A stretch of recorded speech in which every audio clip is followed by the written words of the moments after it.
So if you're running a business in India, I'm willing to bet there's one question that's always on your mind, a question that's right at the heart of how you plan to grow. Yeah, this one. How much does digital marketing actually cost? It doesn't matter if you're a tiny startup or a big established brand, everyone wants that one magic number, right? That simple answer that's just going to unlock everything.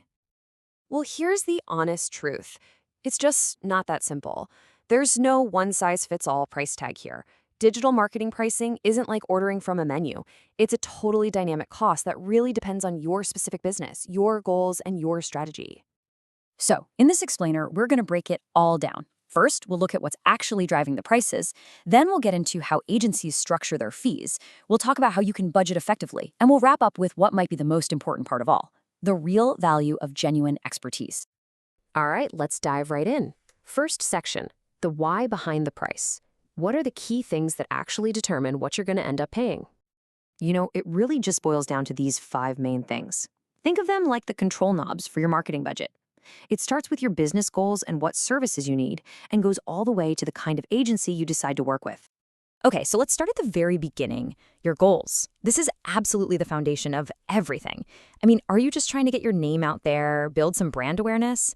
Or are you laser focused on capturing new customers through lead generation? Or maybe the only thing you care about is direct sales. Each one of those goals needs a totally different playbook and a different budget. And just to be clear, when we say lead generation, we're not just talking about getting random clicks on your website. No, this is the really crucial process of attracting people who are genuinely interested in what you sell and turning them into qualified prospects. It's basically the handshake between your marketing efforts and your sales team. Okay, now this is where the numbers really start to paint a picture. Just look at these ranges. They're huge, right? SEO can start around 10,000 rupees a month, but a serious pay-per-click ad campaign on Google or Facebook could easily soar past a lakh. The big takeaway here is simple. The combination of services you choose is going to be the single biggest thing that determines your monthly bill. And you hear this term SEO thrown around all the time. So what is it really? Well, think of it as the long game. It's the art and science of making your website so useful and authoritative that Google just shows it to people for free. It definitely takes time, but wow, the return on that investment can be massive. This chart gives us a really clear snapshot of the starting line for some of these major services. See, if you're working with a tighter budget, SEO is often the most accessible way to get started.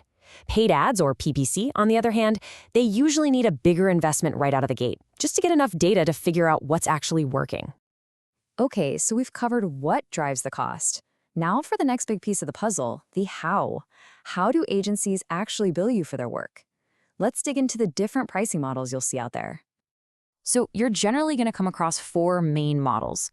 If you just need a quick consultation or an audit, an hourly rate makes total sense. Launching a new product with a clear start and end date, project-based pricing is probably your best bet. But for most ongoing long-term work, that monthly retainer is the most common model. And then for businesses that are super focused on results, some agencies will actually tie their fees directly to the performance they generate for you. Pretty cool, right?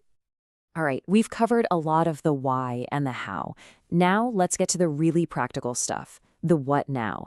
How do you take all this info and actually build a smart, effective budget for your business? So what's a realistic number to even start with? Well, the general consensus points to this figure, 25,000 rupees a month. You can think of this as the kind of threshold. It's the point where you can start to fund a consistent, dedicated marketing effort that actually has a chance of gaining traction and delivering results you can measure. So how do you make sure you spend that money wisely? It comes down to these 5 steps. 1. Define your KPIs. You have to know what success looks like. 2. Pick channels that can actually grow with you, like SEO or content marketing. 3. Audit your sales funnel. Seriously, don't pour money into a leaky bucket. 4. Allocate that monthly budget we just talked about. And 5, and this is crucial, track and optimize everything. Digital marketing is never a set it and forget it kind of deal. And all that tracking, all that optimizing, it all leads to one incredibly important metric, ROI, return on investment. This is your North Star. It's the simple math that tells you whether your marketing is just another expense or if it's a true investment that's actually putting more money back into your business than you're spending. Okay, let's bring this all home with what I think is the most important takeaway of all. We've talked a lot about cost and numbers, but the real conversation we should be having is about value.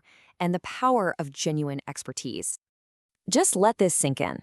Expertise saves cost in the long run. It might sound a little backward to pay more for an expert up front, but trust me, a seasoned pro will save you from the single most expensive mistake in marketing, wasting a ton of money on things that just don't work. So what are you really getting when you hire a professional agency? It's so much more than just paying someone to make a few posts on social media. You're buying a strategy that's backed by actual data. You're getting an in-house team for content and design. You're getting industry benchmarks, ROI-focused reporting, and, this is huge, the ability to quickly scale up what's working and cut what isn't. So always remember this. The goal isn't just to spend your marketing budget. The goal is to invest it intelligently, to avoid wasting money on ads that go nowhere, and to get real, tangible results that actually grow your business. So the next time you're thinking about your marketing budget, try to shift your perspective. The real question isn't just how much does it cost? It's this. Are you just comparing price tags, or are you truly evaluating the long-term value that real expertise, a solid strategy, and measurable results will bring to your brand?